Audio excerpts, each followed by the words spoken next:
Bismillahirrahmanirrahim. Assalamualaikum warahmatullahi wabarakatuh.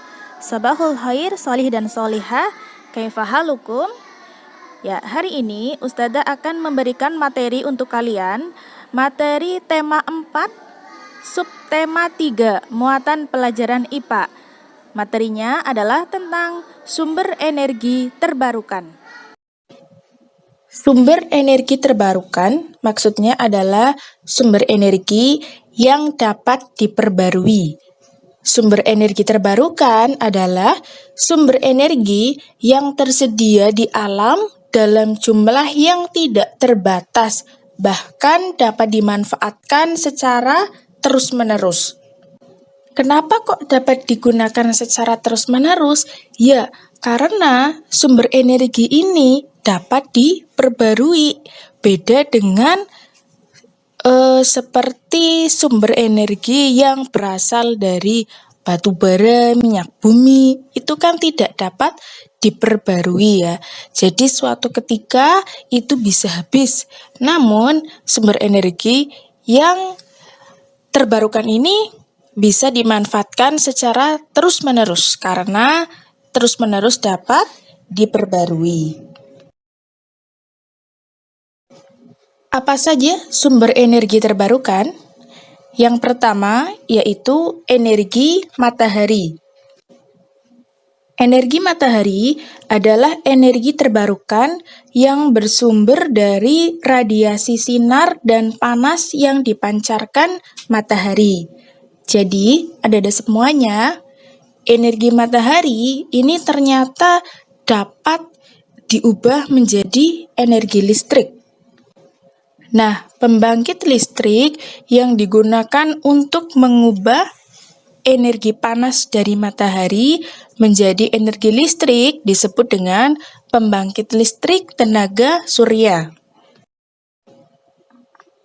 Pada pembangkit listrik tenaga surya atau PLTS, peralatan yang digunakan berupa panel surya, yaitu sebuah alat berbentuk lempengan logam yang mampu mengubah energi matahari menjadi energi listrik. Contoh PLTS yang ada di Indonesia yaitu PLTS di Karangasem, Bali, dan PLTS di Solor Barat, Nusa Tenggara Timur. Selanjutnya, energi panas bumi. Energi panas bumi disebut juga energi geotermal. Energi panas bumi adalah sumber energi terbarukan yang berupa energi termal atau panas yang dihasilkan dan disimpan di dalam bumi.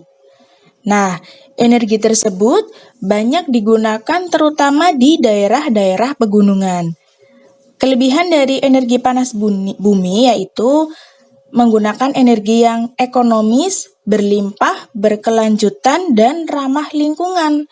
Namun, ada kelemahannya karena tempatnya masih terbatas, sehingga terdapat kendala pada teknologi eksploitasi yang hanya dapat menjangkau di sekitar lempeng tektonik. Nah, untuk menghasilkan listrik dari energi panas bumi, diperlukan adanya pembangkit listrik, yaitu pembangkit listrik tenaga panas bumi atau PLTP. Contoh PLTP yang ada di Indonesia yaitu PLTP Sibayak di daerah Sumatera Utara, kemudian PLTP Salak di daerah Jawa Barat, PLTP Dieng, Jawa Tengah, dan PLTP Lahendong di Sulawesi Utara. Selanjutnya, energi angin. Energi angin sering juga disebut dengan energi bayu. Energi angin adalah sumber energi terbarukan yang dihasilkan oleh angin. Energi angin umumnya dihasilkan melalui kincir angin yang kemudian ada perubahan dari energi kinetik atau energi gerak diubah menjadi energi listrik. Nah, pembangkit listrik yang bersumber dari energi angin disebut dengan pembangkit listrik tenaga bayu atau PLTB.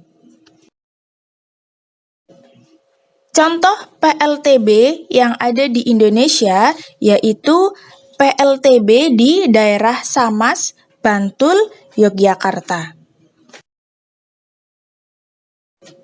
Energi terbarukan yang selanjutnya yaitu energi air. Energi air adalah sumber energi terbarukan yang memanfaatkan bendungan air bagi sumber tenaga listrik. Proses pemanfaatan energi air adalah dengan membangun bendungan di wilayah perbukitan yang sering terjadi hujan. Nah, energi airnya itu diperoleh dari pemanfaatan energi potensial dan energi kinetik yang dimiliki oleh air. Pembangkit yang digunakan untuk menghasilkan listrik dari energi air disebut dengan pembangkit listrik tenaga air atau PLTA. Contoh PLTA yang ada di Indonesia yaitu PLTA Gajah Mungkur ada di Jawa Tengah dan PLTA Karangkates di Jawa Timur. Nah, itu yang di gambar video ya, itu PLTA di Wonogiri, berarti PLTA Gajah Mungkur yang ada di Wonogiri, Jawa Tengah. Selanjutnya, energi biomasa. Energi biomasa adalah sumber energi terbarukan yang berasal dari bahan biologis organisme yang hidup atau belum lama mati. Nah, energi biomasa bersumber dari bahan bakar seperti kayu, limbah, dan alkohol. Untuk menghasilkan listrik bersumber dari energi biomasa, diperlukan adanya pembangkit listrik. Nah, pembangkit listrik yang menggunakan sumber energi dari biomasa disebut dengan pembangkit listrik tenaga biomasa atau PLTBM. Contoh PLTBM yang ada di Indonesia yaitu PLTBM di Pulubala, Gorontalo. PLTBM di Pulubala itu memanfaatkan tongkol jagung yang kemudian dimanfaatkan agar menghasilkan energi listrik. Energi terbarukan selanjutnya yaitu energi pasang surut. Energi pasang surut air laut adalah sumber energi terbarukan yang berasal dari proses pasang surut air laut. Nah, sebetulnya di Indonesia itu memiliki potensi tinggi terhadap pemanfaatan energi pasang surut air laut. Ya, bisa diketahui banyaknya laut yang ada di Indonesia. Namun, hingga saat ini sumber energi yang berasal dari pasang surut air laut itu belum termanfaatkan dengan baik di Indonesia. Selanjutnya, kita membahas mengenai kompor listrik. Materinya ada di halaman 80. Kalian bisa sambil membuka modulnya halaman 80. Kompor listrik disebut juga kompor induksi. Kompor listrik adalah kompor yang digunakan untuk memasak makanan, namun tidak mengeluarkan panas. Ya, kalau kompor yang biasa kita gunakan itu mungkin ya yang belum mempunyai kompor listrik seperti Usada itu kan kompornya masih biasa ya, itu mengeluarkan panas. Nah, tetapi kalau kompor listrik ini karena menggunakan listrik dia itu tidak mengeluarkan panas.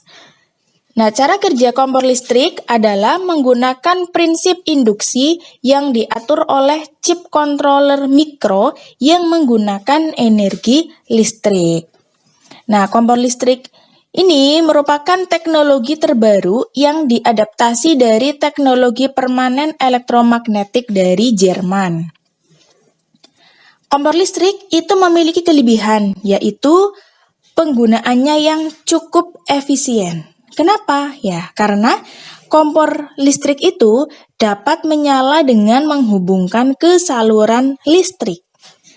Kemudian, keunikan memasak dengan kompor listrik adalah memiliki temperatur panas, namun tidak terasa panas bila dipegang. Bahkan, makanan dapat matang meskipun kita tidak merasakan panas.